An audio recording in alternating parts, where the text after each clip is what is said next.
Hey there, my name is Megan and welcome to my channel. Today I have a really small book haul for you guys, just 5 books, but I'm also going to be unboxing my Brandon Sanderson Secret Project 3 box, which is Yumi and the Nightmare Painter. So I thought I would just include this and then a couple of the other books that I've recently gotten and share it with y'all. So without further ado, let's go ahead and unbox this guy. So as always, we have the spoiler card. So this includes the book. It includes a bookmark, a sticker, and a Cosmere character pin. So here is the sticker. I'm guessing this is a character from the book. And then we have the bookmark, which these are like substantial bookmarks. They're not flimsy. I like them. I'll definitely use these. Very pretty. And then we have our Cosmere character pin that looks like Shalon from Way of Kings. All right, and then we have our book, which is in plastic. So I'm going to open this up for you so I can show you the inside with the end pages as well as the artwork. Alrighty, so here's the cover of the book, as well as the back. And to be honest, I don't know what this book is about. I really don't. The end pages. And then let's see if we can find some of the artwork.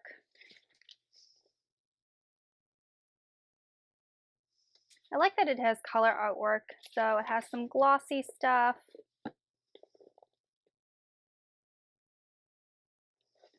So I think this is an Asian-inspired story from what I remember when I was reading about the secret projects, but I don't really know the actual synopsis. So I think I'm just gonna go into this book blind, not knowing anything. So stay tuned because I'll definitely do a review for it. Next, I picked up House of in Ruin by Erin Craig, and this is the companion, not really a sequel to House of Salt and Sorrows. She is a fantasy horror writer, a YA fantasy horror writer, and I've read 2 of her books and really enjoyed both of them quite a bit. I really enjoy creepy, atmospheric stories, and Erin A. Craig just hits the nail on the head with that every single time. And this is actually a signed edition. I found it at my used bookstore new, and I had store credit, so I bought it with store credit. But this is a really pretty edition too. So we have the cover, which I think is lovely. But then the naked hardcover is really, really pretty too.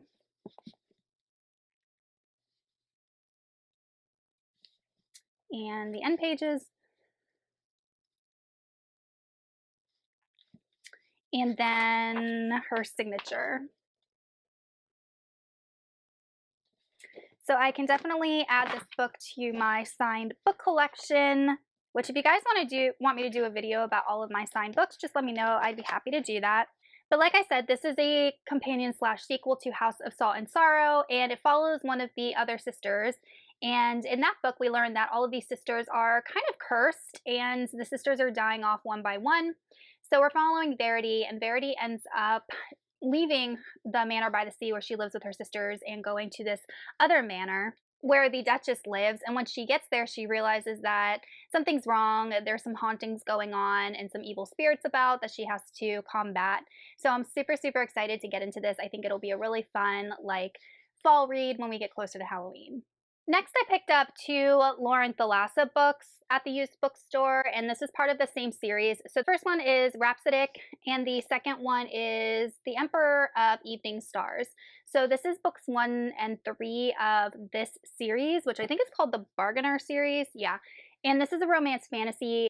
And I thought it was books 1 and 2. I didn't realize it was 1 and 3, but that's fine. They were like $2, $3. But I have been eyeing this series for a while, and I have never read anything by Lauren Thalassa before. But I have seen this series around, and it's definitely piqued my interest. So when I saw these 2 used copies, I just grabbed them.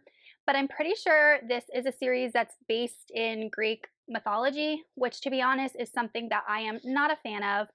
For whatever reason, I have never liked it, and I actively avoid stories that are based in mythology like that because I just don't enjoy it. But I've been trying to get into more fantasy romance, and this is a series that I keep seeing, so I think I'm going to give it a go. From my understanding, we're following a siren named Callie, and she has had a relationship with this being known as the Bargainer in the past, who can, I guess, grant favors, but always issues an IOU.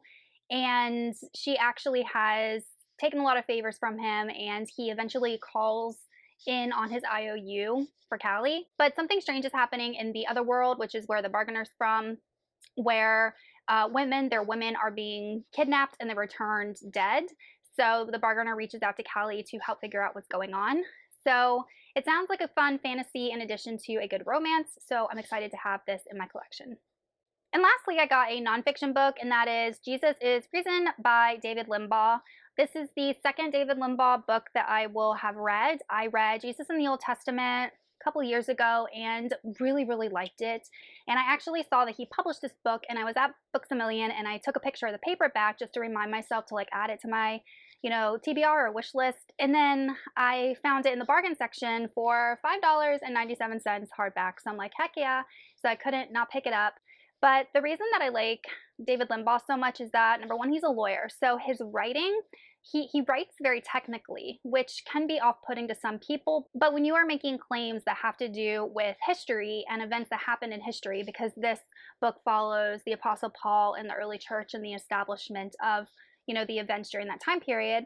So you have to, when you're stating claims, support those claims with evidence and logical reasoning. And because David Limbaugh is a lawyer, and I don't care what anyone says, if you are a lawyer, you are reading and writing a lot.